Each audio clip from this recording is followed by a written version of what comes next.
దేవుడు ఆశ్చర్యకరుడు, పరాక్రమ క్రియలను జరిగించువాడు, అధిక స్తోత్రము పొందదగినవాడు. దేవుని మహాత్మ్యము గ్రహింపశక్యము కానిది. దేవుని క్రియలు ఒక తరము నుండి మరొక తరం వారు కీర్తింపబడినట్లు దేవుని కృపా సమాధానము దేవుని ఆవరణాన్ని కొనియాడునట్లు దేవుడు మనోహరమైన స్థలములలో మహిమా ప్రభావములను యథేచ్ఛగా అనుగ్రహిస్తూ బంధింపబడిన వారిని విడుదల కలగజేస్తూ ఆకలిగొనిన వారికి ఆహారము దయచేస్తూ బాధింపబడిన వారికి న్యాయము తీర్చు దేవునిగా, ఆశ పెట్టుకొని వారిని ఆదరించే ఆశ్చర్యకరునిగా, అరచు పిల్ల కాకులకు ఆహారము అనుగ్రహించే సర్వశక్తిమంతునిగా మనము దేవునిలో ఎన్నో వింతలను విశేషాలను చూడవచ్చు. అయితే గలతీలకు రాసిన పత్రిక మొదటి అధ్యాయము 7వ వచనం దేవుని వాక్యం వైపు మనల్ని లాగుతూ ఉంది. అదేంటంటే 7వ వచనం, అది మరి ఒక సువార్త కాదు గాని క్రీస్తు సువార్తను చెరపగోరి మిమ్మును కలవరపరచువారు కొందరున్నారు.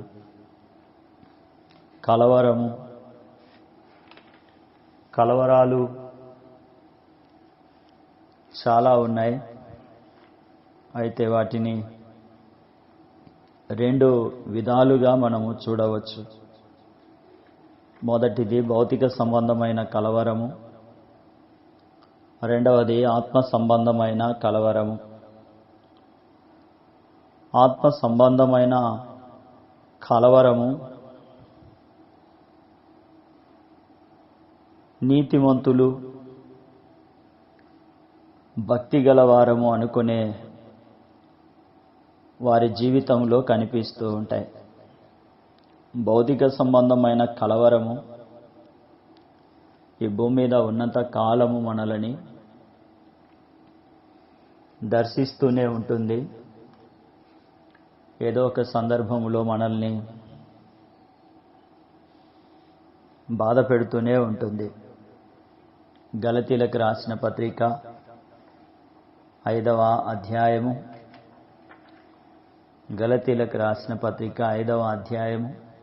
10వ వచనం, మీరెంత మాత్రమును వేరుగా ఆలోచింపరని ప్రభువు నందు మిమ్మును గూర్చి నేను రూఢిగా నమ్ముకొనుచున్నాను. మిమ్మును కలవరపెట్టుచున్నవాడు ఎవడైనను వాడు తగిన శిక్షను భరించును. ఇది దేవుని వాగ్దానము. కలవరపరచువాడు ఎవడైనను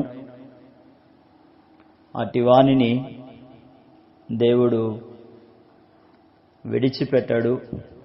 వానికి తగిన శిక్షను దేవుడు జరిగించేవాడుగా మనం చూస్తూ ఉన్నాం. కలవరములో ఉన్నప్పుడు, కన్నీటి సంద్రములో మునిగిపోయి ఉన్నప్పుడు ఈ మాట మనల్ని ఎంతగానో ప్రోత్సహించేదిగా కనిపిస్తూ ఉంది. క్రీస్తు మనలను స్వతంత్రులుగా చేసి కార్యసాధకమైన దేవుని విశ్వాసము, నీతి, నిరీక్షణ మన యందు ఫలభరితమగునట్లు దేవుడు కృప చూపుతూ ఉన్నాడు. క్రీస్తునందు విడుదల పొందిన మనము సంతోష ఆనందభరితమైన జీవితం జీవించున్నట్లు దేవుని కృపా సమృద్ధి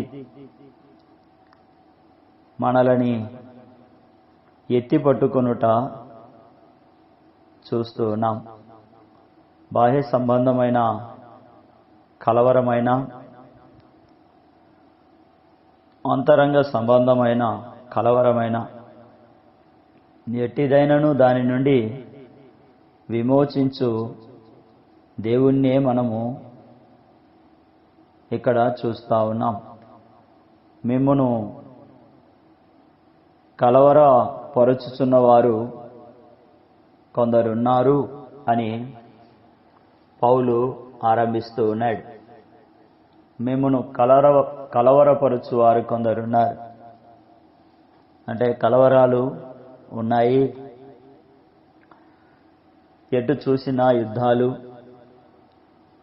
యుద్ధ సమాచారాలు, ఏ వార్త విన్నా ప్రపంచ యుద్ధాన్ని గూర్చిన కలవరము, ఇవే ఎక్కువగా కనిపిస్తూ ఉన్నాయి. అరాచకాలు, అఘాయిత్యాలు, ఇలాంటి పరిస్థితులు కలవరపరుస్తూ కృంగదీస్తూ ఉండుట మనం చూస్తూ ఉన్నాం. ప్రతి వారి గుండె బలహీనమై అంతరంగములో ఎన్నో కలవరాలు, కోట్లాది మంది జీవితాలు కలవరములో ఉన్నాయి. కలవరము అనే మాట ప్రాణాత్మ దేహములను నెమ్మదిగా ఉండనివ్వదు. కలవరానికి కారణాలు ఎన్నో ఉండవచ్చు. సమస్యలనే కలవరాలు, అనారోగ్యం అనే కలవరము, నిరుద్యోగము అనే కలవరము, బుద్ధిహీనత అనే కలవరము, ఓటమి అనే కలవరము. కలవరాలు ఎన్నైనా మన ప్రభువు సజీవుడు. ఆయన మనలను విడువడు. ఎలాంటి కలవరాన్ని అయినా, ఎంతటి తీవ్రత గల కలవరమైనా వాటి నుండి విమోచించ సమర్థుడు. కలవరపడి ప్రార్థన మానేస్తే ప్రయోజనం ఉండదు. కలవరపడి వాక్యం చదవడం మానేస్తే ప్రయోజనం ఉండదు. కలవరపడి ముఖము చూపించుకోలేక దేవుని సన్నిధికి రావడం మానేస్తే ప్రయోజనం ఉండదు. కలవరము ఆగదు. కలవరపడి అన్నం తినకుండా నిద్ర మానేసి మరణించడం వల్ల కూడా ప్రయోజనం ఏముండదు. కలవరాన్ని మనం గెలిపించిన వారం అవుతాం. వాస్తవానికి కలవరం మనకంటే బలమైనదేమీ కాదు. దానిని మనము జయించవచ్చు. కలవరాన్ని మనము చంపివేయవచ్చు. కలవరము మనలని చంపజూచినప్పుడు విశ్వాసముతో దేవుని వైపు చూచుట తప్ప ఆ కలవరం నుండి విడుదల పొందే మార్గం మరొకటి కనిపించదు. యోహాను సువార్త 14వ అధ్యాయములో యేసుక్రీస్తు ప్రభు అంటూ ఉన్నాడు, మీ హృదయములను కలవరపడ నీయకుడి. ఎందుకంటే నేను సత్యము, జీవము, మార్గము గనుక మీరు కలవరపడుట వల్ల ప్రయోజనము లేదు.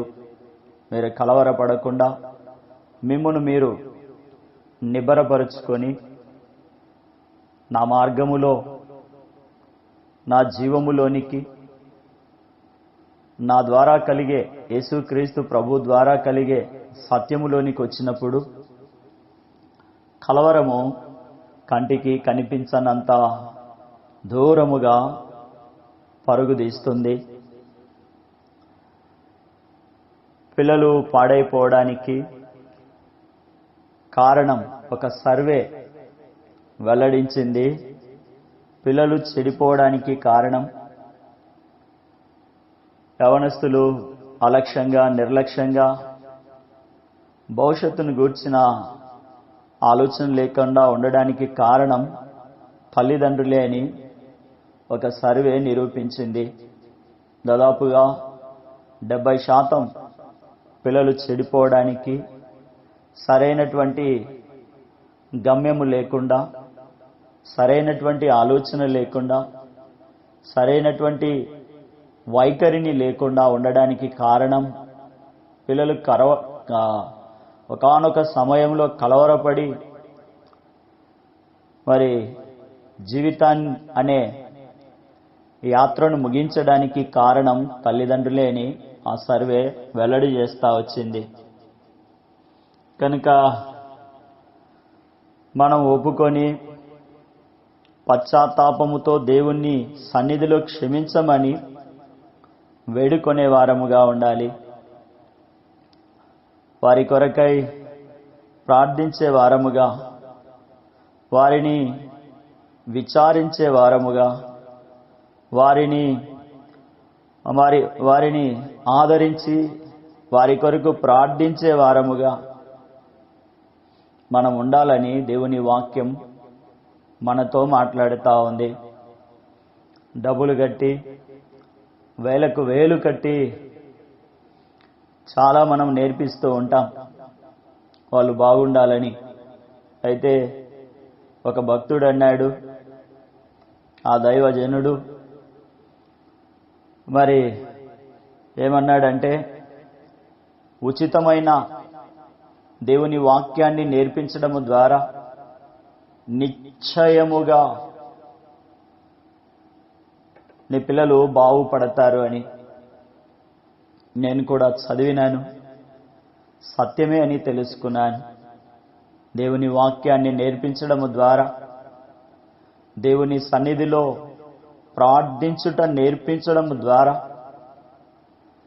దేవుని విషయములో మంచి వైఖరిని కలిగి ఉండడము ద్వారా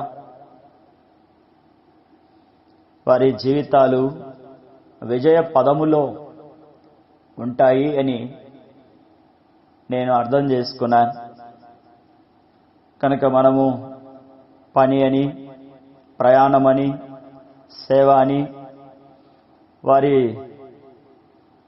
విషయంలో నిర్లక్ష్యాన్ని, అలక్ష్యాన్ని చూపినట్లయితే ఆ పిల్లలు మన ప్రవర్తనను కనిపెడుతూ ఉన్నారు. వారు అలాగే నడుచుకుంటారు. మీకు తెలుసు కదా సందర్భం, ఆదికాండములో యాకోబు కుమారులు, కుమార్తెలు ఉన్నారు. యాకోబు కుమార్తె అయిన దీనా విషయమై జరిగిన దానిని బట్టి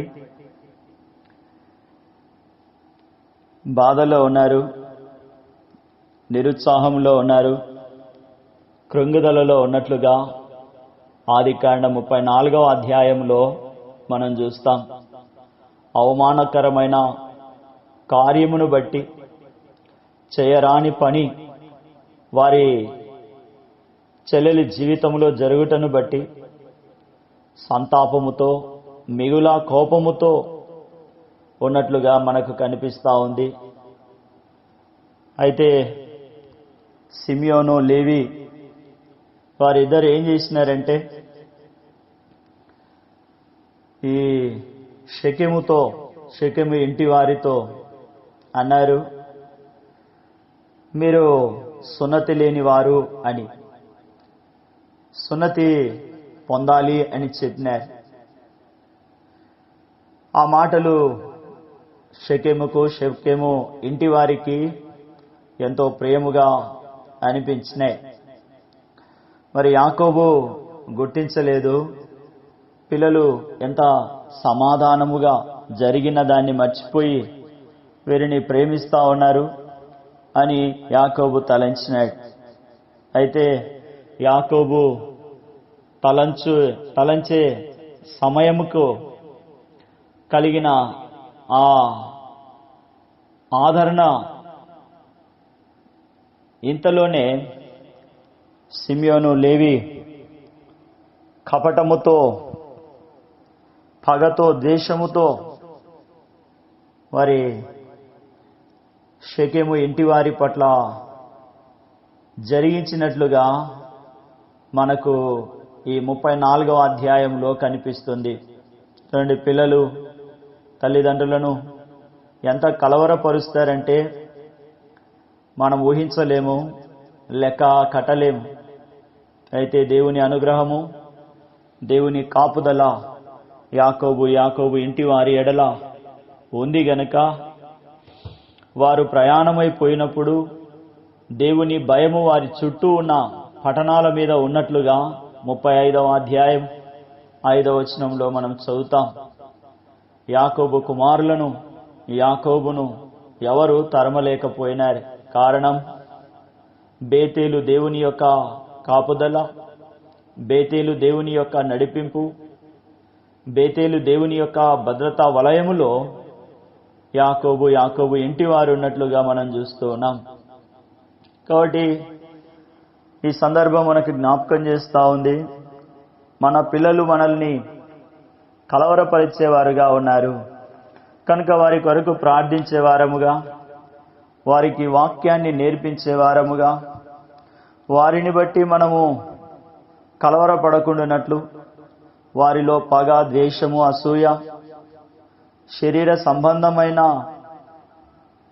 విధానాలు వారి హృదయమును ఆక్రమింపక మునుపే దేవుని వాక్యము చేత, దేవుని ప్రేమ చేత, దేవుని నిబంధన చేత మనము నింపే వారముగా ఉండాలని దేవుని వాక్యము చేత హెచ్చరిక చేయబడుతూ ఉన్నాం. కలవరాలు పిల్లల వలన వస్తాయి, ఇది మొదటిది. రెండవదిగా శ్రమల వలన కలవరాలు వస్తాయి. అదెలా అని అనుకుంటారా? మనందరికీ తెలిసినటువంటి వాక్య భాగమే. ఏంటిదది? ఎవరు ఆ శ్రమల ద్వారా కలవరపడ్డది అంటే మీ అందరికీ ఇప్పటికే తెలిసి ఉంటుంది. ఎవరంటే యథార్థవంతుడు, దేవుని యందు భయభక్తులు కలిగి వర్ధిల్లి విస్తరించి మరి న్యాయముగా చెడుతనమును విసర్జించి దేవుని యందు భయభక్తులు కలిగిన యోబు 4వ అధ్యాయము 5వ వచనంలో మనం చదువుతాం. అయితే ఇప్పుడు శ్రమ నీకు కలుగగా నీవు బహు దుఃఖాక్రాంతుడవైతివి, అది నీకు తగులగా నీవు కలవరపడుచున్నావు. శ్రమ కలిగినప్పుడు దుఃఖం వచ్చినప్పుడు కలవరపడుతుండుట మనం చూస్తా ఉన్నాం. ఆ కింద వచనంలో రాసినారు, నీ భక్తి నీకు ధైర్యము పుట్టింపదా? ధైర్యం పుట్టించేంత భక్తి నీలో నాలో ఉంటే సంతోషమే గాని మన భక్తి మనల్ని ధైర్యము పుట్టించలేకపోతే జీవితం బహు కలవరము చేత, ఆ కలవరముతో కలిగే పిల్లల్ని మనం పోషించలేక, అదే బీపీ, షుగరు, మరి శరీర సంబంధమైన అనారోగ్యాలు, వీటిని పోషించలేక జీవిత కాలం మట్టుకు వాటిని వదిలించుకోలేక దినదినం కృషించి నిరసించిపోతూ ఉంటాం. అందుకే దేవుడు అంటున్నాడు, మిమ్మను కలవరపరుచువారు కొందరున్నారు. కాబట్టి కలవరం మీ యొద్దకు రాకుండా నా యందు విశ్వాసం ఉంచమని యేసు ప్రభు చెబుతూ ఉన్నాడు. ప్రభు అయిన యేసునందు విశ్వాసం ఉంచటం వలన మనము నిబ్బరముగాను, నెమ్మదిగాను, సమాధానముగాను, సంతోషముగాను ఉండగలుగుతాం.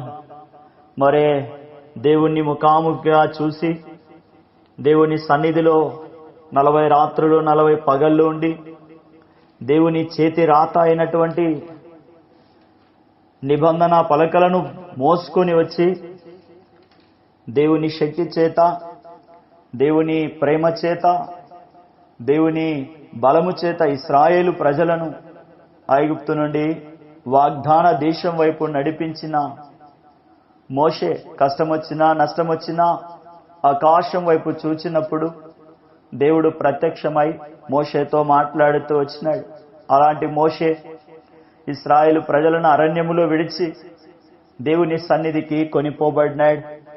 అప్పుడు యెహోషువ మరి కొంతమంది ఎంతో నిరుత్సాహముతో దుఃఖముకులై మరి ఉన్నట్లుగా మనము చూస్తా ఉన్నాం. మరి దేవుడు దర్శించినాడు. యెహోషువ హృదయ అంతరంగములో ఉన్నటువంటి కలవరమును ఎరిగిన వాడు గనక అంటూ ఉన్నాడు, నీవు నిబ్బరము కలిగి కలవరపడక నిబ్బరము కలిగి జాగ్రత్త పడి బహుధైర్యముగా ఉండి నీ బ్రతుకు దినములన్నిట ఏ మనుష్యుడు నీ ఎదుట నిలవడు. నేను నా సన్నిధిలో నిలిచిన మోషేకు తోడై ఉండినట్లు నీకు తోడై ఉంటాను. నిన్ను విడవను, నిన్ను ఎడబాయను. నిబ్బరము కలిగి ధైర్యముగా ఉండు. ఇస్తాను అని చెప్పిన దేశాన్ని, స్వతంత్రింపజేస్తాను అన్న స్థలాన్ని నేను మీకు ఇస్తాను అని చెప్తూ ఉన్నాడు. అక్కడ నా కట్టడను విధిని గైకొని నా మార్గం అంతటిలో చక్కగా ప్రవర్తించి వర్ధిల్లుతున్నట్లు నిబ్బరముగా ఉండు, ధైర్యముగా ఉండు, దిగులు పడవద్దు, జడియవద్దు అని దేవుడు ఆజ్ఞాపిస్తా ఉన్నాడు. పరిస్థితులను బట్టి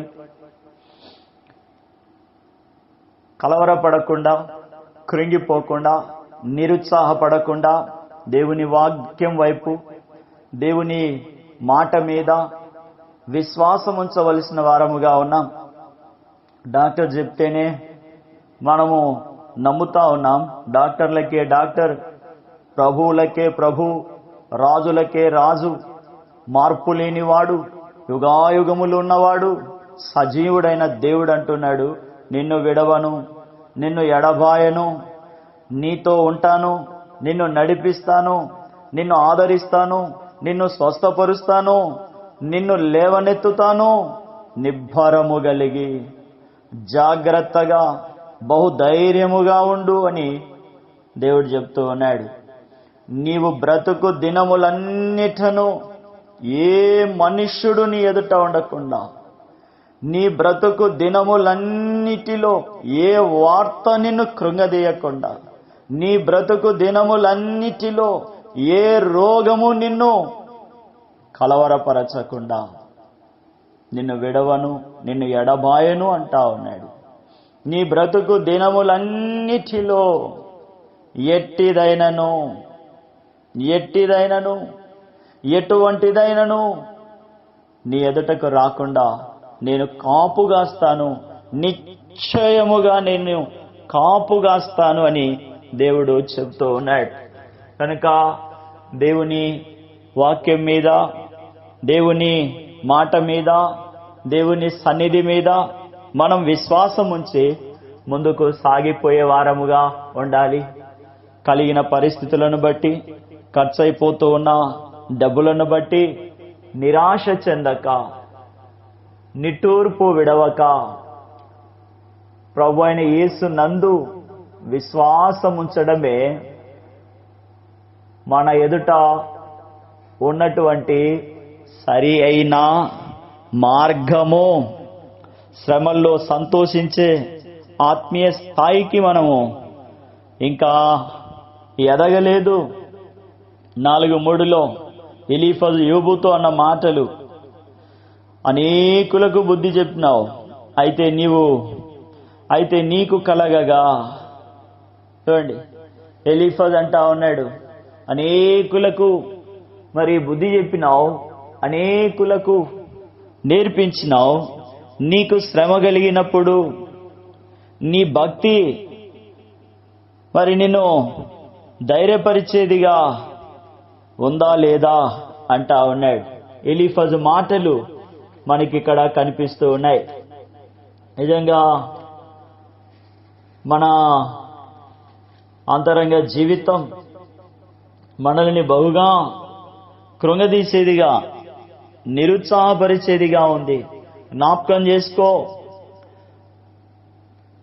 నిరపరాధి అయిన ఒకడు ఎప్పుడైనా నశించినా, యథార్థవంతులు ఎక్కడైనా నిర్మూలమైరా, నేను చూచినంత వరకు అక్రమము దున్ని కీడును విత్తువారు దానినే కొయ్యుదురు. అర్థమవుతుందా? నిరపరాధి అయిన ఎవడు నశించడు, యథార్థవంతుడైన వాడు నశించడు. సర్వోన్నతుడైన దేవుని మీద ఆశ పెట్టుకుని వాడు కలవరము చేత లయము కాడు, అనారోగ్యము చేత నష్టపోడు, విచారము చేత కృంగిపోడు. ఎప్పుడంటే ప్రభువైన యేసునందు విశ్వాసం వచ్చినప్పుడు. ఆయన యథార్థవంతుల పక్షముగా ఉండేటటువంటి దేవుడు, నిరపరాధులను ఆదుకునే దేవుడాయన. కానీ శ్రమ రాగానే మనం ఎవరమైనా సరే, ఎంతటి వారమైనా సరే, ఎంత వాక్యాన్ని పఠించేవారం అయినప్పటికీ, బైహార్ట్ చేసేవారం అయినప్పటికీ కూడా ఆ పరిస్థితులను బట్టి కలవరపడుతూ ఉంటాం. చిన్న కుటుంబం, ఒంటరి జీవితం అని నిరాశలో మూలిగిపోతా ఉంటాం. తిన్న చేప యొక్క ముళ్ళు గొంతులో పడితే ఆ నొప్పి, ఆ ముళ్ళు తొలగించేటప్పుడు మనకు కనిపిస్తుంది. మనమేమో నొప్పి తెలియకూడదు అనుకుంటాం. అయితే ఆ నొప్పి ఆపరేషన్ చేసినప్పుడు కనిపిస్తుంది. ఆ ఆపరేషన్ వల్ల కలిగిన గాయము మానేంత వరకు ఆ నొప్పి, ఆ గాయము, ఆ మచ్చ కనిపిస్తూ ఉంటది. Sufferings are God's operation. ఓరకనే దేవుడు అనుమతించడు. మనలో ఉన్నదేదో దానిని స్వస్థపరుచున్నట్లు, మన విశ్వాసాన్ని గణపరుచున్నట్లు, మన భక్తి, మన నిరీక్షణ దేవుడు స్థిరపరచబడినట్లు శ్రమలను అనుమతిస్తూ ఉన్నాడు. తద్వారా మనల్ని పరిశుద్ధపరుస్తూ ఉన్నాడు. పేతురు రాసిన మొదటి పత్రిక 1వ అధ్యాయము 7వ వచనంలో మన గురించే రాయబడి ఉంది. ఇన్ని కష్టాలు, ఇన్ని శ్రమలు మాకే వస్తున్నాయి అనుకునే వారి గురించి రాసినారు. నానా విధమైన శోధనల చేత శోధింపబడుతున్న వారి గురించి, కడవరి కాలమందు రక్షణలో, విశ్వాసములో, దేవుని శక్తి చేత, ఆ దేవుని స్వాస్థ్యములో భద్రపరచబడిన వారు ఇలా తలంచుతూ ఉన్నారు. నశించిపోతున్నాము, అగ్ని పరీక్షలలో గుండా వెళుతూ ఉన్నాము అని వారి గురించి మాట రాయబడి ఉంది. మొదటి పత్రిక 1వ అధ్యాయం 7వ వచనం, నశించిపోవు సువర్ణము అగ్ని పరీక్ష వలన శుద్ధపరచబడుచున్నది కదా, దానికంటే అమూల్యమైన మీ విశ్వాసము ఈ శోధనల చేత పరీక్షకు నిలిచినదై యేసుక్రీస్తు ప్రత్యక్షమైనప్పుడు మీకు మెప్పును, మహిమయు, ఘనతయు కలుగుటకు కారణము. చూడండి, యథార్థవంతుణ్ణి మరింత యథార్థవంతునిగా దేవుడు చేయనుద్దేశించినాడు. యోబు యథార్థవంతుడై, న్యాయవంతుడై, చెడుతనమును విసర్జించి దేవుని ఎదుట భయభక్తులు కలిగి జీవిస్తూ ఉన్నాడు. యోబు యొక్క యథార్థతను, యోబు యొక్క న్యాయమును దేవుడు అనేకులకు తెలియజేయాలనుకున్నాడు. దేవునికి అపవాదికి మధ్య యోబు జీవితం బలైపోయినట్లుగా మనకు కనిపిస్తుంది. గాని దేవుని హస్తాలలో దాచబడ్డ యోబును అపవాది శోధించడం ఆరంభించినాడన్న ఆత్మీయ మెలకువ మనకెవరికి కూడా కనిపించదు.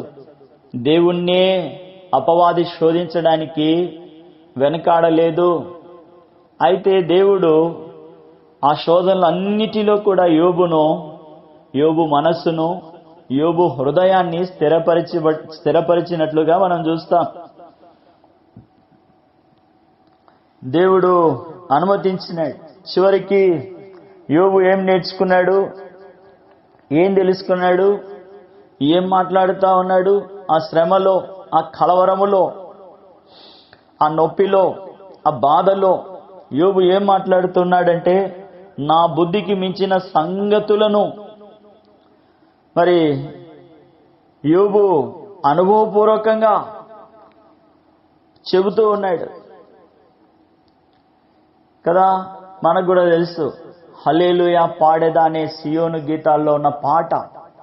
ఏ పరిస్థితులలో వారు ఆ పాటను రాసినారో దేవునికే మహిమ. దేవుడు అలాంటి పరిస్థితుల గుండా నడిపిస్తూ వచ్చినాడు కదా. దేవుడు అలాంటి పరిస్థితులలో ఆదరిస్తూ వచ్చినాడు. వారిని, వారి యొక్క యథార్థతను, వారి యొక్క క్రియను, కార్యమును తెలియజేయడానికి దేవుడు ఇష్టపడతా ఉన్నాడు. వారి అనుభవాలు మనల్ని నడిపించేవిగా, దేవుని ఎదుట నిర్దోషముగా నిలవబెట్టేవిగా మనకు కనిపిస్తా ఉండాలి. యోబులో సరిచేయాలనుకున్నాడు. దేవుడు శ్రమలను అనుమతించినాడు. అనుభవంలో లేనిది, బుద్ధికి మించినది మాట్లాడితే దానిని కూడా యోబులో దేవుడు సరిచేస్తూ ఉన్నట్లుగా చూస్తా ఉన్నాం. శ్రమలు మనల్ని కలవరపరుస్తున్నాయి గాని యథార్థతను కాపాడుకో, నిర్దోషిగా ఉంటే మనల్ని అవి ఏమీ చేయలేవు. అయితే మనం ఏం చేస్తుంటామంటే, మనకు కలవరం వచ్చినప్పుడు, మనకున్న పరిస్థితులను బట్టి మనతో ఉన్నవారు సంతోషంగా ఉండడం చూసి మనము దిగులు పడిపోతూ ఉంటాం. వాళ్ళు బాగున్నారు కదా అనే ఆలోచన చేస్తూ ఉంటాం. అది అంత మంచిది కాదు కదా. దేవుని సన్నిధిలో పశ్చాత్తాపడి క్షమాపణ కోరుకొని దేవునికి మనం అప్పగించుకుందాం. అతడు బహుగా కలవరపడుట చూచి ఎవరతడు? సమూయేలు రాసిన మొదటి గ్రంథం 28వ అధ్యాయము 21వ వచనం. అప్పుడు ఆ స్త్రీ సౌలు దగ్గరకు వచ్చి, అతడు బహుగా కలవరపడుట చూచి, నా ఏలినవాడా, నీ దాసినైన నేను నీ ఆజ్ఞకు లోబడి నా ప్రాణము నా చేతిలో పెట్టుకొని నీవు నాతో సెలవిచ్చిన మాటలను విని అట్లు చేసి తిని కదా. చుట్టూ మరి శత్రు భయం ఉంది. ఫిలిస్తీన్లు వచ్చినారు యుద్ధానికి. దేవుడు ఎడబాసినాడు, ప్రవక్త లేడు. మరి స్వప్నము ద్వారా మరి తెలుసుకోవాలనుకున్నాడు. అయితే దేవుని సన్నిధిలో పశ్చాత్తాపడడానికి, దేవుని సన్నిధిలో విరగొట్టబడడానికి, దేవుని నడిపింపుకు అప్పగించుకోవడానికి బదులుగా సౌలు ఏం చేసినాడంటే, స్వప్నము ద్వారా మరి సమూయేలును బయటికి రప్పించినాడు. 16వ వచనం, సమూయేలు, యెహోవా నిన్ను ఎడబాసి నీకు పగవాడు కాగా నన్ను అడుగుట వలన ప్రయోజనమేమి? యెహోవా తన మాట తన పక్షముగానే నెరవేర్చుచున్నాడు. నా ద్వారా ఆయన సెలవిచ్చి ఉన్నట్లు నీ చేతి నుండి రాజ్యమును తీసివేసి నీ పొరుగువానికి దానిని ఇవ్వబోతూ ఉన్నాడు. నీవు దేవుని ఆజ్ఞకు లోబడలేదు, మరి దేవుని కోపము నీవు అనుమతించినావు అని సమూయేలు ప్రకటించినాడు. ఈ మాటలు సౌలును బహుగా కలవరపరిచినాయి. బహుగా కలవరపడుట చూచి, ఎందుకంటే అకస్మాత్తుగా వినబడే మాటలు. కలవరపడడానికి కారణమవుతాయి. అట్లాంటి మాటలు వింటామనే ఎప్పుడు మనం తలంచి ఉండం. ఆ పరిస్థితులు మనల్ని బాధపరుస్తాయని మనం ఎప్పుడూ తలంచి ఉండం. వారు అలా మాట్లాడతారని మనం ఎప్పుడూ అనుకుని ఉండం. వారు అట్లా నిర్దాక్షిణ్యంగా వదిలివేస్తారని ఎప్పుడు మనం తలంచి ఉండం. ఇలాంటి ఈ పరిస్థితులు మనల్ని బహుగా కలవరపెడతాయి. ఎంతో ప్రేమించి ఎన్ని జరిగినా అవన్నీ మరిచి ప్రేమిస్తే, స్త్రీల వంటి ప్రేమను నీవు కనబరిస్తే, ఆ పరిస్థితులలో వారు అలా మాట్లాడతారని, వారు అలా చూస్తారని, వారు అలా తలంచుతారని మనం ఎప్పుడు కూడా భావించి ఉండం. వారంటే బంధువులు కావచ్చు, తోటివారు కావచ్చు, సహోదరులు కావచ్చు, సహోదరీలు కావచ్చు, భర్త కావచ్చు, భార్య కావచ్చు, కన్న తల్లిదండ్రులు కావచ్చు, కన్న పిల్లలు కావచ్చు, పక్కింటి వాళ్ళు కావచ్చు, తోటి జత పనివారు కావచ్చు. ఆ మాటలు వారి నోట విన్నప్పుడు బహుగా కలవరం అకస్మాత్తుగా మనకు కనిపిస్తాయి.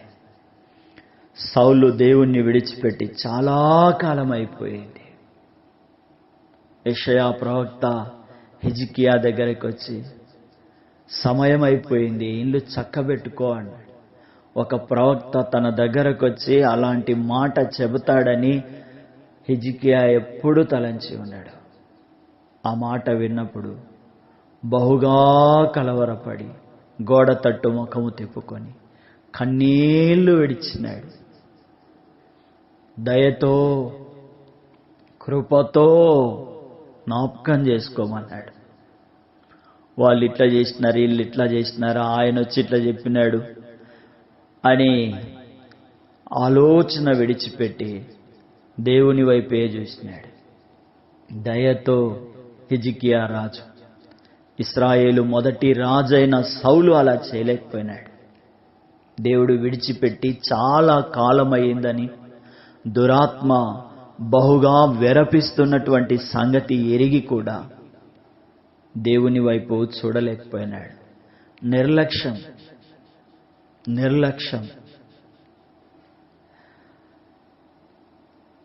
ఆత్మీయ జీవితంలో వెనకబడిన స్థితి. దేవుని స్వరం లేదు, దేవుని మాటలు వినబడడం లేదు, ఏమి చేయాలో దిక్కు తోచడం లేదు. అలాంటి సమయంలో ఎక్కడికి వెళ్ళినాడంటే 15వ అధ్యాయము 7వ వచనములో మనం చూస్తాం. దేవుడు చెప్పిందేంటి, సౌలు చేసిందేంటో మనకి ఈ అధ్యాయంలో కనిపిస్తుంది. ఈ అధ్యాయము మనము ఎందుకు కలవరపడుతున్నామో జవాబును చూపిస్తుంది. దేవుడు చెప్పింది చేయకపోవటం వల్ల సౌలు జీవితములో కలవరం మొదలైంది. దేవుడు ఏం చెప్పినాడు? నీవు పోయి కనికరింపక నిర్మూలము చేయమన్నాడు అన్నిటినీ. మరి సౌలు ఏం చేసినాడు? అగగును ప్రాణముతో పట్టుకొని గొర్రెలను, ఎడ్లను, మంచి వాటిని, పనికిరాని శాపగ్రస్తమైనవి, దేవుడు విసర్జించినవి, దేవుడు తృణీకరించినవి సౌలు కంటికి క్రొవ్వైనవిగా, మంచివిగా కనిపిస్తూ ఉన్నాయి. ఇదే కలవరానికి కారణం. దేవుడు వద్దన్నాడు, దేవుడు విసర్జించినాడు, దేవునికి వెక్కసంగా చేదుగా ఉంది, దేవునికి నచ్చలేదు, దేవుడే పక్కన పెట్టేసినాడు, దేవుడే శపించినాడు, దేవుడే నిర్మూలము చేయదలిచినాడు. అట్టి వాటిని సౌలు ఎలా చూసినాడంటే బలిసినవిగా, క్రొవ్వైనవిగా సౌలు కంటికి కనబడ్డాయి. ఏ కన్నులు సౌలుకున్నాయి? బహుశా మన అందరిలో ఇలాంటి కన్నులే ఉన్నాయి గనక పలుమార్లు కలవరపడుతున్నాం.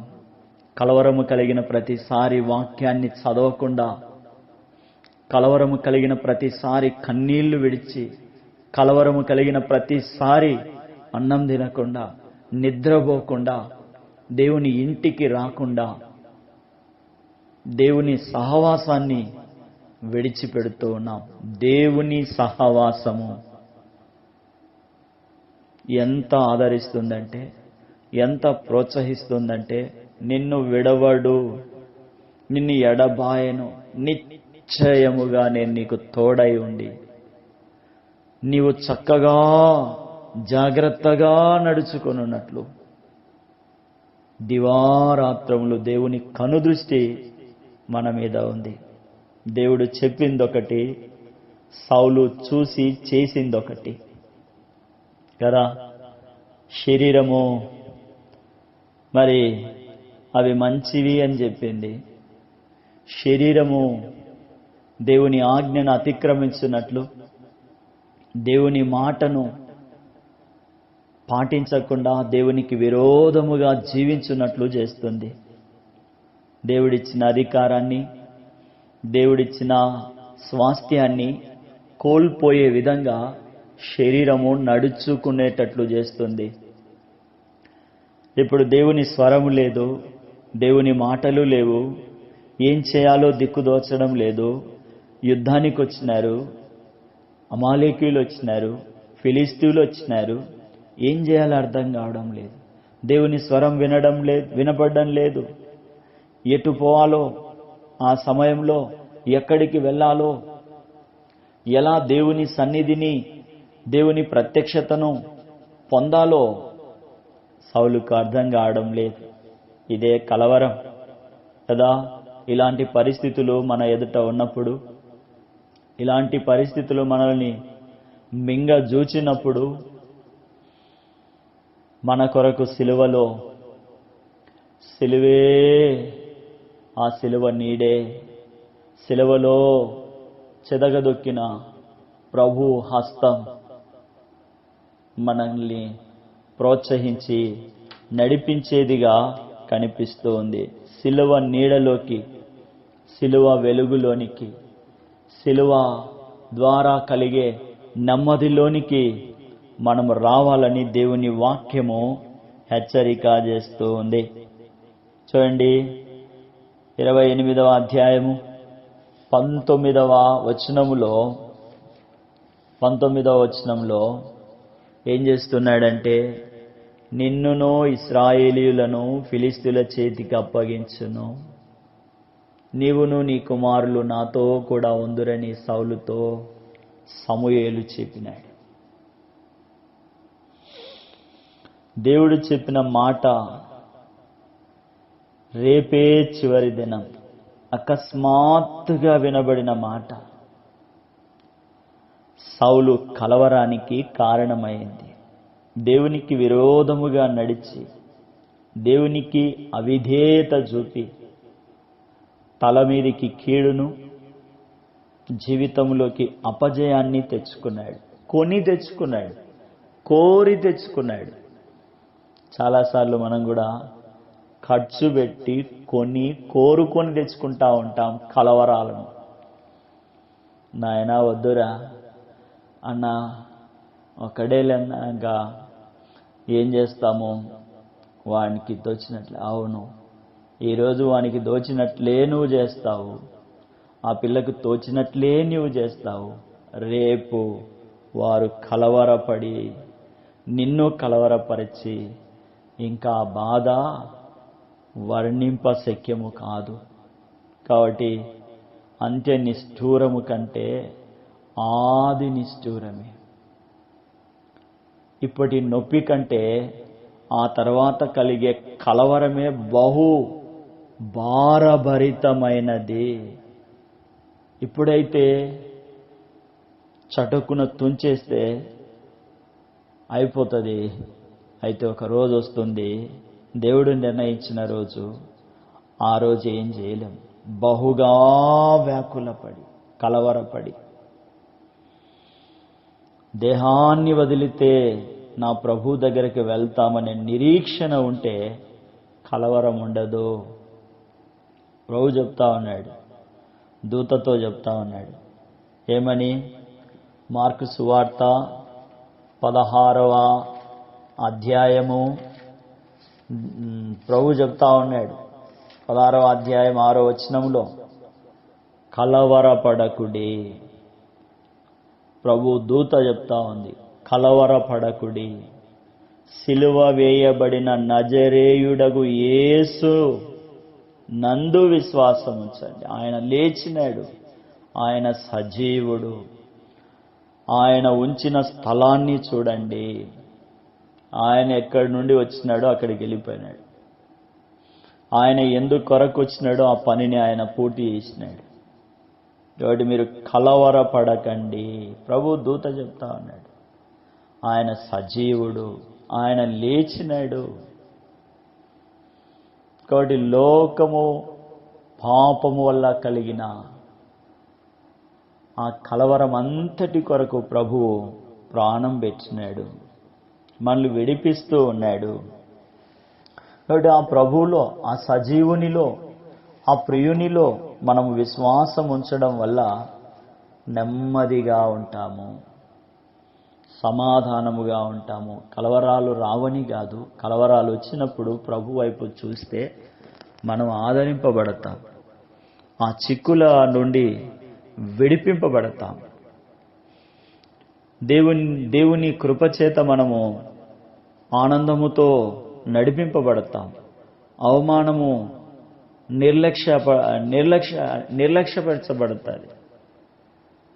సిలువను చూసినప్పుడు దేవుని సింహాసనం, మరి దేవుని కుడిపార్శ్వమందున్న ప్రభువును చూచినప్పుడు ఆ కలవరం బహు స్వల్పమైనదిగా కనిపిస్తుంది. ప్రభువును నిన్ను విడవను, ఎడబాయను అంటా ఉన్నాడు. హెబ్రీయులకు రాసిన పత్రిక 12:15లో, మీలో ఎవడైనను దేవుని కృపను పొందకుండా తప్పిపోవునేమో అనియు, చేదైన వేరు ఏదైనను మొలచి కలవరపరుచుట వలన అనేకులు అపవిత్రులై పోదురేమో అనియు. చేదైన వేరు మొలిస్తే కలవరం. ఎంత కలవరం అంటే, ఏశావు భ్రష్టుడైపోయి మరి ఏడుస్తూ ఉన్నాడు, కన్నీళ్లు విడిచినాడు. దానికోసం అవకాశం దొరకలేదు, విసర్జింపబడిపోయినాడు, త్రోసివేయబడినాడు. మీరెవరో నేను ఎరగను పో అంటా. ఆ మాట మనం వినాల్సి వస్తే ఎంత కలవరంగా ఉంటుందో చూడండి. బలలో పాలు పొందుతాం, అద్భుతమైన ఆరాధన చేస్తాం, చక్కగా దీర్ఘమైన ప్రార్థనలు చేస్తాం, చమత్కారముతో కూడిన మాటలతో ప్రభువును స్తుతిస్తాం, ఆరాధిస్తాం. ఇలాంటి మనమే ఆ బోర శబ్దము వినబడకుండా మన చెవులు మందమైపోయి గ్రహించలేనంత దూరములో లోకములో ఉండిపోతే, ఆయన తన వారిని తీసుకొని వెళ్ళి ఆ విందులో సంతోషిస్తూ ఉంటే ఎంత కలవరమో చూడండి, ఎంత దుఃఖమో చూడండి, ఎంత విచారమో చూడండి. చేదైన వేరు మొలిస్తే కలవరం. చేదైన వేరు సమాధానాన్ని పోగొడుతుంది, ఐక్యతను పోగొడుతుంది కదా. వాక్యం వినకుండా, ప్రార్థన చేయకుండా, వారి క్రియలు, వారి మాటలు కలవరంలో పడేస్తాయి. ఒకప్పుడు ఆ స్నేహం రమ్యముగా ఉండింతది. అయితే వారి మాటలు, వారి క్రియలు హృదయాన్ని చీల్చి వేసి ఉంటాయి, కలవరపరిచి ఉంటాయి, ఆగకుండా కన్నీళ్ళు వచ్చి ఉంటాయి. ఆ కన్నీళ్ళు, ఆ కలవరంలో ఎటో మార్గము కనిపించని నిస్సహాయ స్థితి కదా. వాళ్ళు చేసిన విష ప్రచారము, వాళ్ళు వదిలిన చేదు కదా, ఎంత కలవరంలోకి మనల్ని నెట్టివేస్తుందో చూడండి.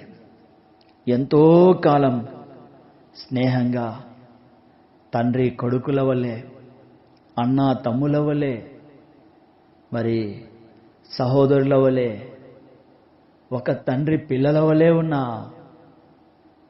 వారు అయితే వారిలో చేదు వేరు మొలుచుట వల్ల, అదే ఎవరో ఒకరు మాట్లాడిన మాటల వల్ల, వారి క్రియల వల్ల, వారి చేష్టల వల్ల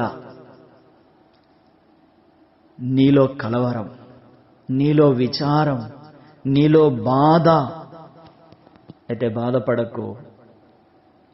బాధపడకు, దేవుడు నిన్ను విడవడు. 13వ అధ్యాయం 5వ వచనంలో 2వ వరుసలో, నిన్ను ఏమాత్రమును విడవను, నిన్ను ఎన్నడును ఎడబాయను. పశ్చాత్తాపడు. అలాంటి వారి స్నేహములో మునిగిపోయి కలవరపడ్డందుకు, ప్రభు స్నేహము చేత నిబ్బరముగా ఉండకుండా, అలాంటి వారి మాయలో, అలాంటి వారి మాటలతో మోసపుచ్చబడి కలవరముతో కృంగిన సహోదర సహోదరి, భయపడకు.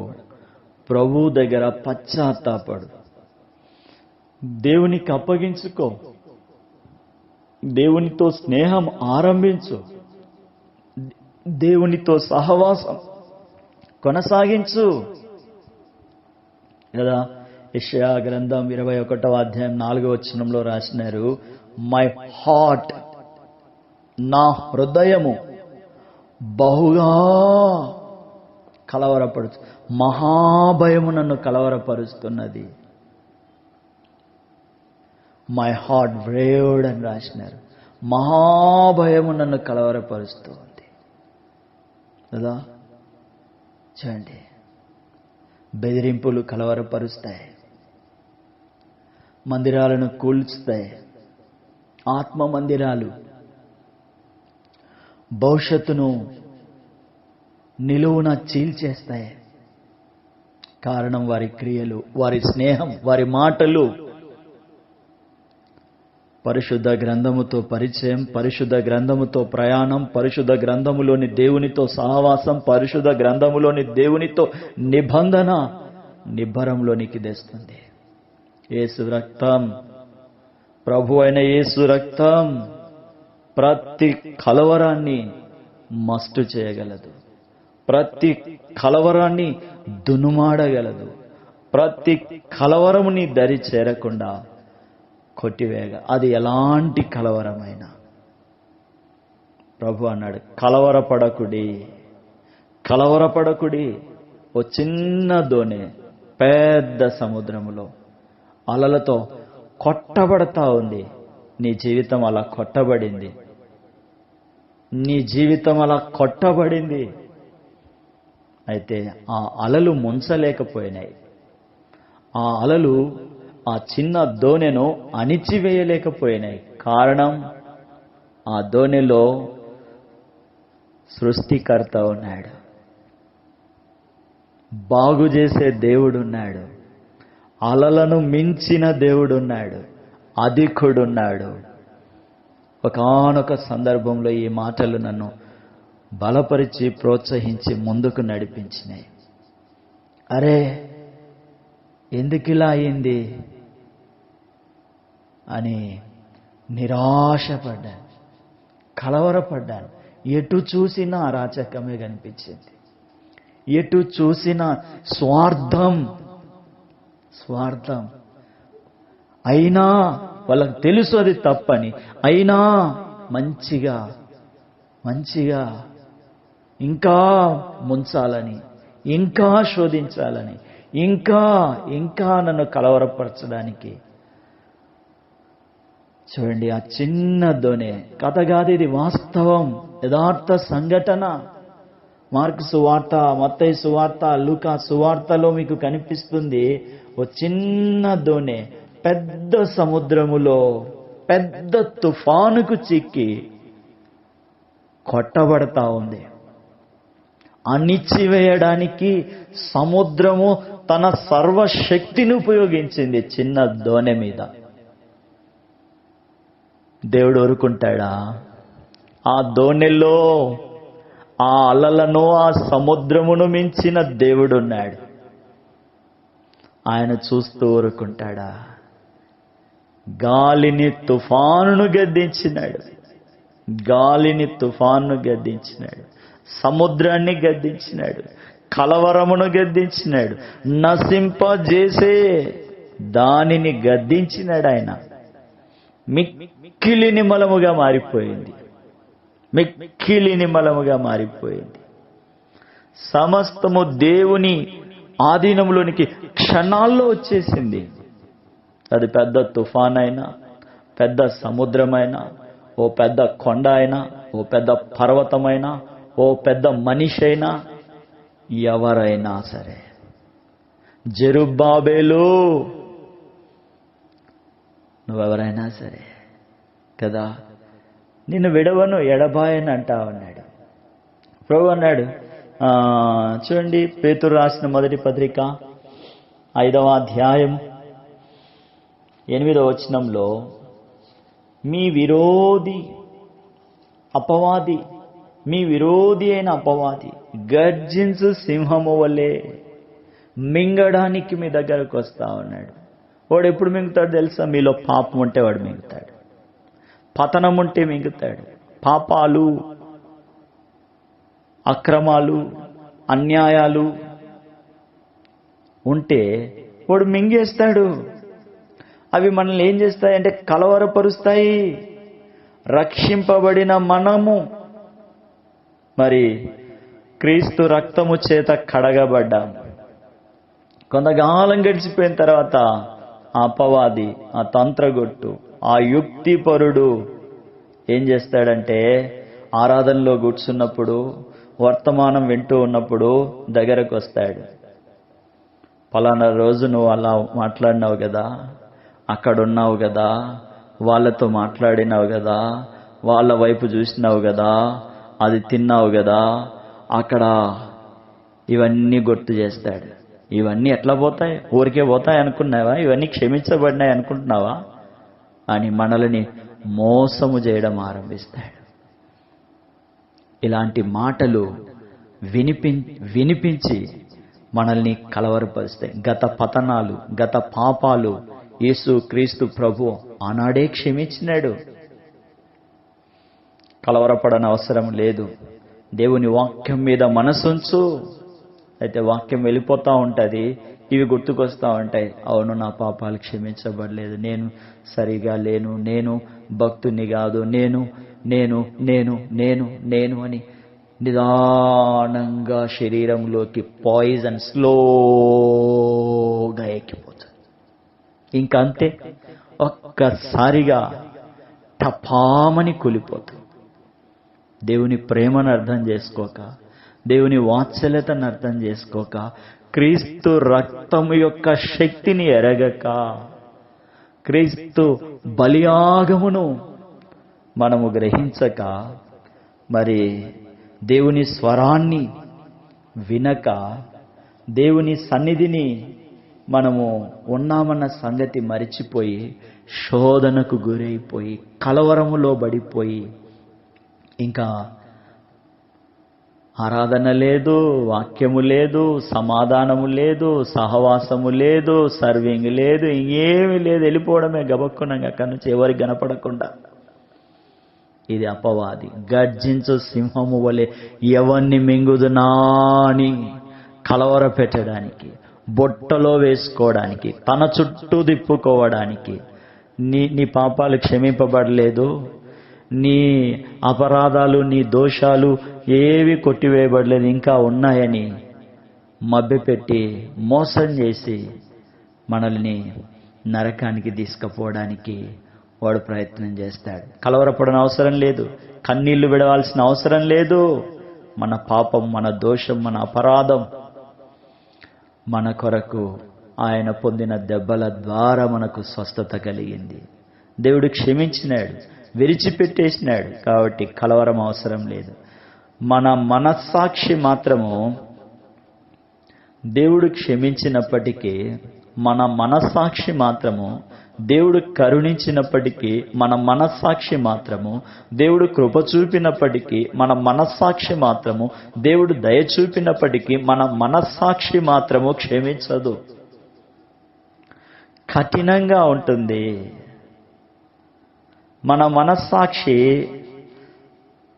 మరి బలమైనదిగా, దేవుని స్వరాన్ని విననటువంటిదిగా, దేవుని స్వరానికి భేదము పుట్టించేదిగా ఉంటుంది. మన మనస్సాక్షి యొక్క స్వరము బలమైనదిగా, విరోధమైనదిగా, కఠినమైనదిగా, బాధపరిచేదిగా, కృంగదీసేదిగా, కలవరపరిచేదిగా, నష్టపరిచేదిగా ఉంటుంది. అయితే దేవుని స్వరం, మనస్సాక్షి నుండి వినబడుతున్న స్వరం మనల్ని దైవిక స్వరం వినకుండా కఠినపరచి, బలహీనపరచి, కలవరపరుస్తూ ఉంటే, దేవుని స్వరం ఏంటిదంటే నిమ్మలంగా ఉంటుంది.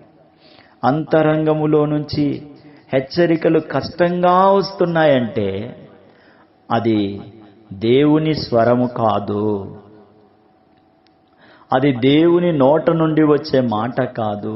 దేవుడు ప్రేమతో గద్దిస్తాడు, ప్రేమతో ఒప్పిస్తాడు. కానీ మనస్సాక్షి అలా కాదు. మనస్సాక్షి ఎప్పుడు దోషారోపణ చేస్తూనే ఉంటుంది. నువ్వు ఇది చేసినావు, నువ్వు అది చేసినావు, నువ్వు ఇలాంటి వాడివి, అలాంటి వాడివి అని అంటానే ఉంటుంది, చూపిస్తానే ఉంటుంది, వదిలిపెట్టదు. మరణం వరకు మనస్సాక్షి తరుముతూనే ఉంటుంది. అందులో అనుమానం ఏమీ లేదు. ఎక్కడికి పోయినా ఇదే రాగం వినపడతా ఉంటుంది. అయితే దేవుని ప్రేమ, దేవుని వాత్సల్యత, దేవుని కృప, దేవుని మహదైశ్వర్యము మనలని నిమ్మలముగా, నెమ్మదిలోనికి, సుఖముగా, సౌఖ్యముగా, సమాధానముగా జీవింపజేస్తుంది. అది మనం గమనించాలి. కలవరం అనే మాటకు ఇంగ్లీష్లో కూడా అర్థం ఉంది. ఏంటిదంటే మహాభయము అని. మహాభయము అని కదా. పెళ్లి కాకముందు ఒక కుర్రాడు ఒక లెటర్ రాసినాడు. ఆ తర్వాత మీకు తెలుసు, పెళ్ళైపోయింది, దేవునిలో విశ్వాసం వచ్చినాడు. కొన్ని సంవత్సరాల తర్వాత దేవుడు ఒక ఆఫీసర్గా చేసినాడు. ఒకరోజు దేవుని సన్నిధిలో ఆరాధనలో మరి వాక్యం వింటా ఉన్నాడు. ఉన్నట్లుండి ఫోన్ సైలెంట్గా రింగ్ అయింది. ప్రైవేట్ నెంబర్, కొత్త నెంబర్. మొదట చూసినాడు, పట్టించుకోలేదు. మళ్ళా చూసినాడు, అదే నెంబర్. ఇంకా లోపల శోధన ఆరంభించబడింది. ఫోన్ తీసుకొని మెల్లగా బయటకు వచ్చినాడు. ఆ కాల్ లిఫ్ట్ చేసినాడు, వింటా ఉన్నాడు. లోపల భయాందోళన మొదలైంది.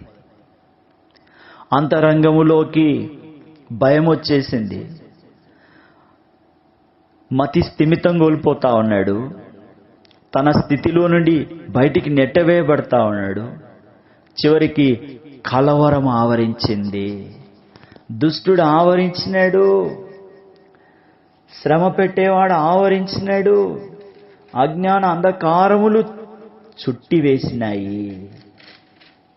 హెబ్రీలకు రాసిన పత్రిక 10వ అధ్యాయం 17వ వచనంలో వారి పాపములను వారి అక్రమములను ఇక ఎన్నటికి జ్ఞాపకం చేసుకోనని దేవుడు చెప్తా ఉంటే, ఇక ఎన్నటికీ జ్ఞాపకం చేసుకోనని దేవుడు చెప్తా ఉంటే ఇక అదేనేమో వాళ్ళ బంధువులేనేమో, వాళ్ళ పేరెంట్సేనేమో. కొన్ని సంవత్సరాలు గడిచిపోయినాయి, ఆ పేపర్ కూడా పాతదై చినిగిపోయి ఎక్కడో పడిపోయి ఉంటుంది. అసలు ఈయనే లేదు, రాసినాడంతే. రాసినాడు ఒక అమ్మాయికి, ఈయనే లేదు. కానీ అది తెలిసిపోయిందేమో, నా జీవితం ఎట్లా, భవిష్యత్తు ఎట్లా, కెరియర్ ఎట్లా అని కలవరం. చూడండి, కలవరాలు కృంగదీస్తాయి. దేవుని సన్నిధిని ఆనందించకుండా దేవుని సన్నిధిలో నుండి నెట్టివేస్తాయి, తోలివేస్తాయి. దేవుడు అంటావు, నేను ఇంకా ఎన్నడూ జ్ఞాపకం చేసుకున్నాను. నా దగ్గరకు వచ్చినాడు, నన్ను అంగీకరించినాడు, నన్ను హృదయంలో చేర్చుకున్నాడు, ఇంకా నేను ఎప్పటికీ వాటిని జ్ఞాపకం చేసుకున్నాను అంటా ఉన్నాడు కదా. పాపాన్ని ఒప్పుకున్నప్పుడు, క్షమాపణ కోరుకున్నప్పుడు దేవుడు క్షమిస్తూ ఉన్నాడు. ఆయన నమ్మదగిన వాడు, నీతిమంతుడు గనక మన పాపముల విషయమై పాప పరిహారార్థ బలిగా తను తానే సెలవులో అప్పగించుకున్నాడు, సమాధి చేయబడినాడు, 3వ దినాన లేచినాడు, మనల్ని నిర్మలమైన వాడబారని స్వాస్థ్యములోనికి తీసుకొచ్చినాడు. కాబట్టి కలవరపడని అవసరం లేదు. తిరిగి ఆ పాపాన్ని ఒప్పుకోనవసరం లేదు. అదేం ప్రయోజనకరమైనది కాదు. ఆ పాపాన్ని మరలా ఒప్పుకోనవసరమే లేదు. మనకు దావీదు ప్రార్థన కూడా కనిపిస్తుంది, 55వ అధ్యాయం కీర్తన. ఒకసారి ఇంకెక్కడ మళ్ళా కనిపించదు, రిపీట్ కాలే. గత పాపాలు మనలని కృంగదీస్తాయి, కలవరపరుస్తాయి. క్షమాపణన్న చోట బలి అక్కరలేదు. ఒకేసారి పాప రుణపత్రానికి ఆయన ప్రాణాన్ని విమోచన క్రయధనముగా అర్పించినాడు. అపవాది జ్ఞాపకం చేసే వాటన్నిటిని బట్టి కలవరపడని అవసరం లేదు. గతించిన పాపాలను గుర్తు చేసుకొని మళ్ళా క్షమించని అడగాల్సిన అవసరం లేదు. అసంతృప్తి మనల్ని కలవరపరుస్తుంది. వయసు వచ్చే కొద్దీ మరి అసంతృప్తి ఏర్పడుతుంది. పిల్లలుగా ఉన్నప్పుడు తల్లిదండ్రులు చాలా చక్కగా చూసుకుంటారు, వేలకు వేలు వాళ్ళ విషయం ఖర్చు పెట్టి ఉంటారు. వీళ్ళు వయసు వచ్చి వృద్ధులైపోయిన ఆ తల్లిదండ్రులు మరి అవసరం వచ్చి ఒక 1000 రూపాయలు అడిగితే, ఎందుకు 1000 రూపాయలు, ఇదిగో 100 తీసుకోపో. అప్పుడు గుర్తుకొస్తుంది భవిష్యత్తులో వీళ్ళు మనల్ని ఏం చూసుకుంటారు అని. వాళ్ళు చూసుకోరనే కలవరం అవసరం లేదు. దేవుడు విడిచిపెట్టినాడు, ముద్దిమ్మి వచ్చే వరకు నేను నిన్ను ఎత్తుకుంటాను అంటాడు. భవిష్యత్తును గుర్చిన భయము అవసరం లేదు. దేవుడు బాధ్యత తీసుకుంటా ఉన్నాడు. కాబట్టి రాత్రంతా కలవరంతో నిద్ర పట్టకుండా పిల్లలు చూసుకుంటారో లేదో, పట్టిస్తారో లేదో, ఆదరిస్తారో లేదో, మరి హక్కును చేర్చుకుంటారో లేదో, పెడతారో లేదో అనే భూ సంబంధమైనటువంటి ఆలోచనల అవసరమే లేదన్నాడు. నిన్ను విడవను అంటా ఉన్నాడు, ఎడబాయను అంటా ఉన్నాడు. కాబట్టి తృప్తి కలిగి జీవించమంటా ఉన్నాడు లేదా, సంతోషం కలిగి జీవించామంటా. ధనాపేక్ష లేని వారై మీకు కలిగిన వాటితో తృప్తి పొంది ఉండండి. హెబ్రీ 13:5 తృప్తి పొంది ఉండండి, ధనాపేక్ష లేని వారై. అటు వారిని ఆయన విడిచిపెట్టాడు, ఎడబాయడు, సహాయపడతాడు. ఆయన ముదిమి వచ్చే వరకు చంక పెట్టుకునేవాడుగా ఉన్నాడు. తన స్వరక్తమిచ్చి మనల్ని పరిశుద్ధపరిచిన వాడు. ఎందుకు విడిచిపెడతాడు చెప్పండి? విడిచిపెట్టాడు. అయితే మనం తృప్తి లేకుండా ధనాపేక్షతో జీవిస్తూ ఉంటే ఆ అసంతృప్తి అనే కలవరముతో మనము నష్టపోతామని దేవుడు హెచ్చరిక చేస్తాడు. తృప్తి లేనివాడు కలవరపడుతూనే ఉంటాడు. కారణం ఏంటంటే వారు దేవుని ఉనికిని, దేవుని సన్నిధిని, దేవుని మహత్యాన్ని మర్చిపోతా ఉన్నారు. విడవను ఎడబాయను అని చెప్పిన నమ్మదగిన దేవుణ్ణి మర్చిపోతా. అరణ్యంలో ఆహారం సిద్ధపరిచినాడు, సముద్రంలో దారిని ఏర్పాటు చేసినాడు, శత్రువులేట భోజనం సిద్ధపరిచినాడు, ఎల్ల కాలము మనతో ఉన్నాడు, కొనకడ నిద్రపోకుండా ఎల్లప్పుడూ ఆయన మనతోనే. మనందరం అల్పకాలం ఉండడానికి వచ్చినాం కాబట్టి అల్పకాలమైన ఈ జీవితంలో దేవుని వాగ్దానాన్ని చేతబట్టుకొని శాశ్వతమైన దేవుని సన్నిధిని మనము చేరుకునేటట్లు దేవుడు మన విషయంలో రెండింతల బాధ్యతను ఆయన నెరవేరుస్తూ ఉన్నాడు. దేవుని ఎదుట నిలవబడి సిగ్గుపడనక్కరలేని పిల్లలుగా మనం ఉండాలని దేవుడు కోరుతా ఉన్నాడు.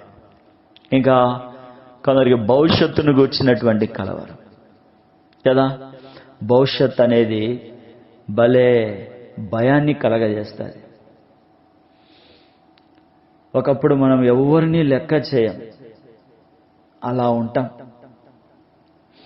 అందరూ మన మాటే వినాలని కోరుకొని ఉంటాం. అందరూ మన గీతలోనే మన టైంలోనే ఉండాలని మనము జీవించి ఉంటాం.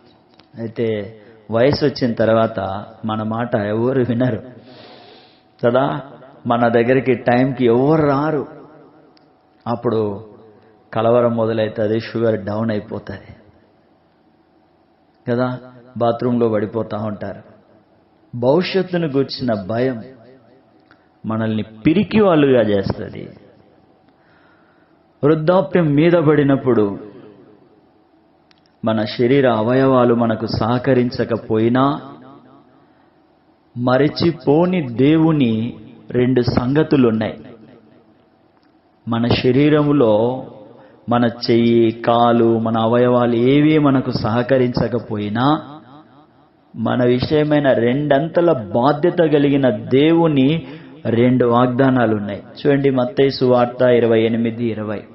ఈ సంవత్సరం దేవుడు నాకు వాగ్దానాన్ని ఇచ్చినాడు. 28:20. ఇదిగో నేను యుగ సమాప్తి వరకు సదాకాలం మీతో కూడా ఉన్నానని చెప్పాను. నిజంగా ఈ మాటలు ఆరంభించినప్పుడు నేను కలవరంలో ఉన్నాను గనుకే దేవుడు నాతో సదాకాలం నీతో కూడా ఉన్నాను అని చెప్పాడు. అటు పోయిన సంవత్సరము సదాకాలం నీవు నా భోజనపు బల్ల వద్ద ఉంటావు అని చెప్పాడు. అటు పోయిన సంవత్సరము చూడుము నా అరచేతుల్లో నేను చెక్కుకొని ఉన్నాను. అటు పోయిన సంవత్సరము భయపడకము, జడియకము, నిబ్బరము కలిగి ధైర్యంగా ఉంటాను. నాలో ఎంత భయం అంటే, ఒక మాట నేను నా డైలీ పోర్షన్లో చదువుతున్నప్పుడు, మెత్తని మనసు గలవాడవు నీవు, కాబట్టి నీవు సమాధానంగా ఉంటావు, నా దగ్గరికి చేరుకుంటావు, నీకే భయం లేదు, ఏ కలవరం అవసరం లేదని ఆ రాజుతో దేవుడు ప్రవక్త ద్వారా చెప్పి పంపించిన ఆ మాటలు నన్ను బహుగా ఆదరించినాయి. ఒకానొక సందర్భంలో నేనొక్కడినే అని భావన నన్ను చీకటి వలె ఆవరించింది. నాకు దిక్కు లేదు అని అనిపించింది. నేను అనే పరిస్థితి కలిగింది. చూడండి, రెండవ మాట ఏంటంటే 46వ అధ్యాయం యెషయా గ్రంథం 4వ వచనం, ముదిమి వచ్చు వరకు ఎత్తుకొని వాడను నేనే. దేవుడు అంట, ముదిమి వచ్చు వరకు ఎత్తుకొని వాడను. కనుక దేవుని వాగ్దానాలు మనం జ్ఞాపకం చేసుకోవాలి. భవిష్యత్తును గూర్చిన కలవరం, భౌతిక సంబంధమైన కలవరాన్ని, ఆత్మ సంబంధమైన కలవరాన్ని, అది ఎలాంటిదైనా దానిని మనము దేవుని వాగ్దానముల చేత దాటిపోయే వారముగా ఉండాలి. మరి ఎవ్వరు మీ వద్దకు మరి రాలేదు. అది ఒక మంచి వాగ్దానంగా కనిపిస్తూ ఉంది. కష్టాలు వచ్చినప్పుడు, శ్రమలు వచ్చినప్పుడు, ఇబ్బందులు వచ్చినప్పుడు, ఆత్మ సంబంధమైన కలవరాలు ఎలా ఉంటాయంటే, కీర్తనకాడు రాస్తాడు 42వ కీర్తన 9వ వచనములో, కావున నీవేళ నన్ను మరిచిపోయినావు, శత్రు బాధ చేత నేను దుఃఖాక్రాంతుడనై సంచరించవలసి వచ్చనేమి అని నా ఆశ్రయదుర్గమైన నా దేవునితో నేను మనవి చేసి ఉన్నాను. నన్నేలా మరిచిపోయినావు, నీవేళ నన్ను మరిచిపోయినావు. శత్రు బాధ చేత, బంధువుల బాధ చేత, నా ఇంటి వారి బాధ చేత దుఃఖాక్రాంతుడనై నేను సంచరించవలసి వస్తుంది. ఆశ్రయదుర్గమైన నా దేవునితో నేను మనవి చేస్తున్నానంట. ఆత్మ సంబంధమైన కలవరం ఇది కదా. స్నేహితులు, బంధువులు, ఇరుగు పొరుగు వాళ్ళు అడుగుతారు, రక్త సంబంధికులు అడుగుతారు, నీతో ఉన్నవారు అడుగుతారు, నువ్వు మరి క్రమం తప్పకుండా చర్చికి, మందిరానికి, సంఘానికి, సహవాసమని వెళ్తున్నావు కదా, మరి నీకు ఒక్కరు కూడా నీ దగ్గరికి రాలేదే?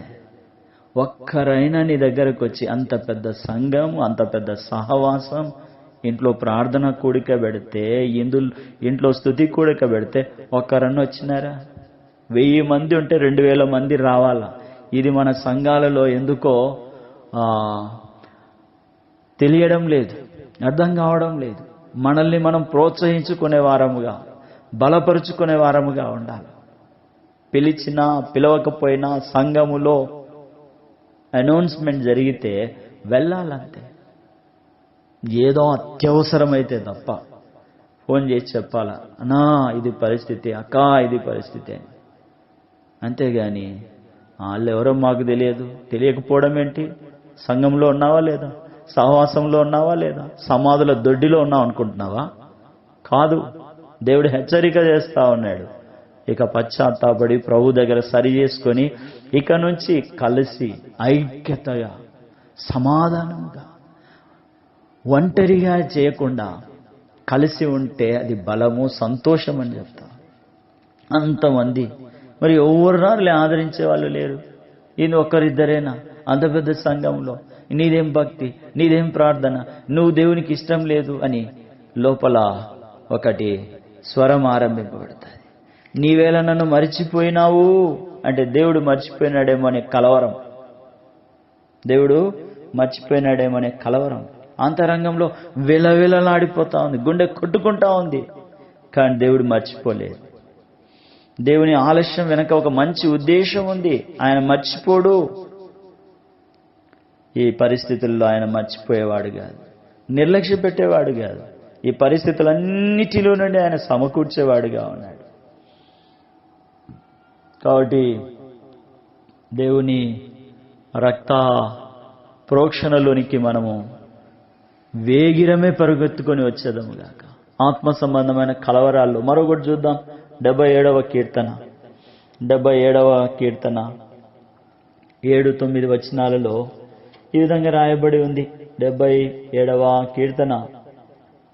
ప్రభు నిత్యము విడనాడునా, ఆయన ఇక ఎన్నడూను కటాక్షింపడా, ఆయన కృప ఎన్నటికీ లేకుండా మానిపోయేనా, ఆయన సెలవిచ్చిన మాట తరతరములకు తప్పిపోయేనా, దేవుడు కటాక్షింపక మానేనా, ఆయన కోపించి వాత్సల్యత చూపకుండునా. చూడండి,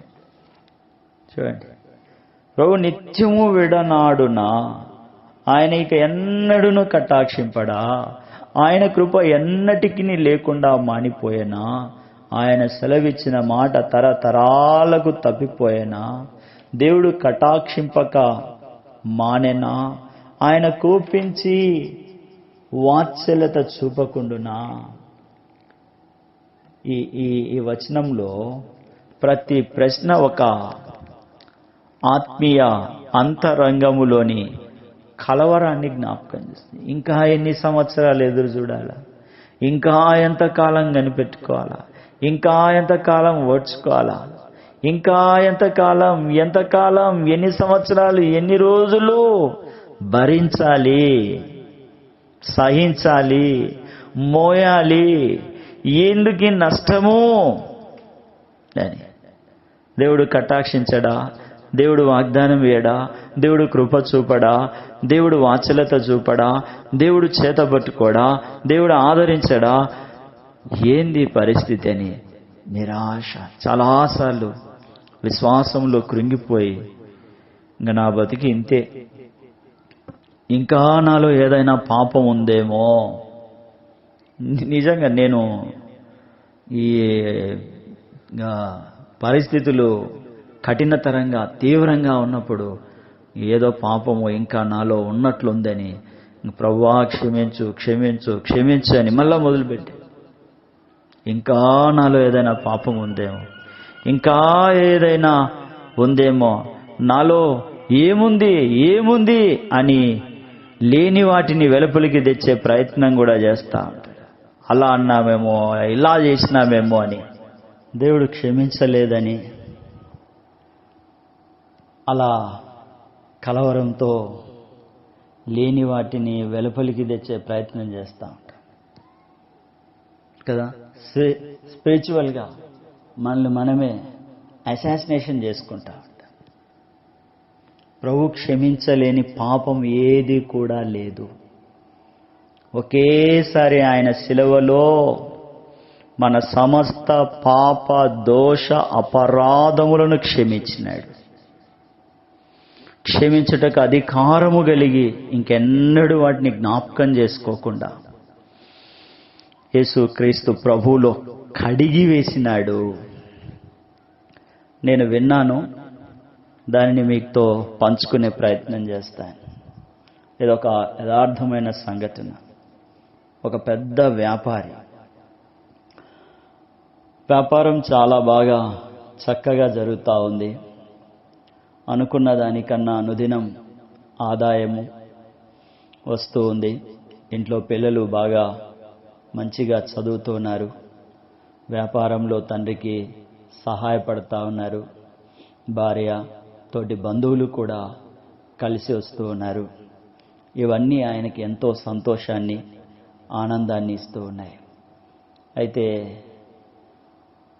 కొన్ని సంవత్సరాల తరువాత అనుకోకుండా వ్యాపారంలో గలిబిలి రావడం మొదలైంది.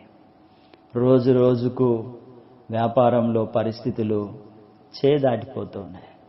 విపరీతమైనటువంటి నష్టం వైపుగా వ్యాపారము ప్రయాణం చేయడం మొదలుపెట్టింది. పిల్లలు చెప్పిన మాట వినడం లేదు. బంధువులు, భార్య ఎవరు కూడా సహకరించడం లేదు.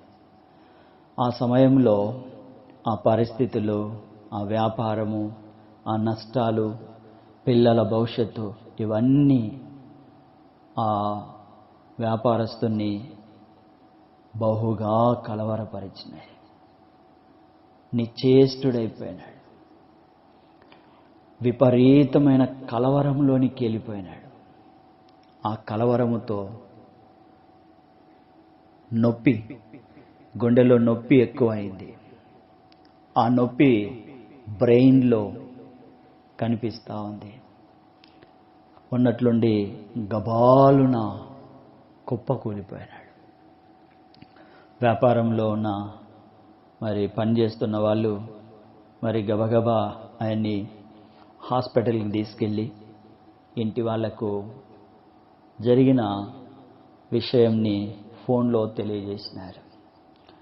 అందరూ కూడా హాస్పిటల్కి చేరుకున్నారు. ట్రీట్మెంట్ జరుగుతూ ఉంది. గుండెలో నొప్పి, బ్రెయిన్లో ఆ గందరగోళంతో తీవ్రంగా వేదన పడతా ఉన్నాడు. దీనికి అంతటికి కారణం కలవరం. డాక్టరు మత్తు ఇచ్చినాడు. విచిత్రం ఏంటంటే ఆ మత్తు కూడా ఆయనకి ఎక్కలేదు. మత్తు కూడా ఎక్కలేనంత తీవ్ర స్థాయిలో ఆయన కలవరంలో ఉన్నాడు. రాత్రి నిద్ర పట్టలేదు. అర్ధరాత్రి ఉలిక్కిపడి లేచి పక్కన ఉన్న ఆ ప్రిస్క్రిప్షన్ మీద ఉంటాయి కదా టెస్ట్లు, రిపోర్ట్లు ఉన్నట్టు ఆ పేపర్లు తీసుకున్నాడు. భార్యకు ఒక లెటర్ రాసినాడు. పిల్లలకు ఒక లెటర్ రాసినాడు. సంఘానికి ఒక లెటర్ రాసినాడు. సేవకునికి ఒక లెటర్ రాసినాడు. తన తోటి వారికి గ్రాండ్ ఫేర్వెల్, ఇంక విడిచిపోతున్నాను, సూర్యోదయం అయ్యేసరికి చనిపోతాను అనే నిర్ణయానికి వచ్చేసినాడు. ఆ లెటర్లు రాసేసి చక్కగా వరుసగా కడబెట్టేసినాడు. ఆ పక్కన హాస్పిటల్లో ఒక చాపెల్ ఉంది. అందులో ఉదయాన్నే డ్యూటీకి వచ్చే డాక్టర్లు, నర్సులు, అది తెల్లవారుజాము ఎర్లీ మార్నింగ్ ప్రార్థన చేసుకుంటా ఉన్నారు. ఆ ప్రార్థన ఈ బహు కలవరములో చివరి రోజు అని మరి డిసైడ్ అయిపోయినటువంటి ఈ వ్యక్తి చెవిన పడ్డాయి. వారు పాడే ఆరాధనా గీతాలు, దేవుని స్తుతిస్తూ ఉన్న మాటలు ఈయన చెవిన పడ్డాయి. దేవుని ప్రేమ, దేవుని వాత్సల్యత, దేవుడు పట్టించుకున్నటువంటి విధానము, దేవుడు చేయబట్టుకొని నడిపించినాడు. ఆ ఎర్లీ మార్నింగ్ ఆ చేపల్లోకి వచ్చి కూర్చున్నాడు. ఇక నొప్పి లేదు. మరి మనసు అంత తేలికగా ఉంది. చెప్పడానికి వీలు కాని విధానములో ఆయన ఆదరణలో ఉన్నాడు. ముఖమంతా చాలా తేటగా నిర్మలముగా ఉంది. దేవుని వాగ్దానాన్ని మర్చిపోకండి. ఆ చాపెల్లో వినబడిన ఆ స్తుతి ఆరాధన, దేవుని స్వరము నిర్మలముగా మార్చింది. మర్చిపోకండి, దేవుడు విడిచిపెట్టువాడు కాదు. దేవుడు అన్యాయస్తుడు కాదు. దేవుడు ఎడబాయనివాడు కాదు. ఎడబాసేవాడు కాదు. సదాకాలం తోడుగా ఉంటాడు. ముదిమి వచ్చు వరకు చంక పెట్టుకుంటాడు. ఆయన విడిచిపోడు. అందుకే సిలువ గుర్తు చేస్తా ఉంది, నీ కొరకు, నా కొరకు, మనందరి కొరకు ప్రాణాన్ని బలిగా అర్పించి, రక్తాన్ని చిందించి, మన కొరకు, మన ప్రాణానికి బదులుగా మన ప్రభు తన ప్రాణాన్ని పెట్టి, మన ప్రాణాన్ని ప్రేమించి, మన ఎడల ప్రేమను రుజువు చేసి, మనందరి కలవరాలను కొట్టివేసి వాగ్దానమును అనుగ్రహిస్తూ ఉన్నాడు. ప్రయాసపడి పాపభారము మోసుకొనుచున్న సమస్త జనులారా, నా యొద్దకు రండి. సంతుష్టి సహితమైన జీవితము జీవించడానికి, సారవంతమైన దానితో సుఖముగా ఉండడానికి నా యొద్దకు రండి అంటా ఉన్నాడు. మన జీవితములో కలిగిన అసూయ, దేవుని మీద తిరుగుబాటు, ప్రభు పాదాల దగ్గర పశ్చాత్తాపముతో ప్రశ్నించుకొని విడిచిపెట్టి దేవుని కృపా అనుగ్రహం కొరకు మనము సాగిలపడుదుముగాక.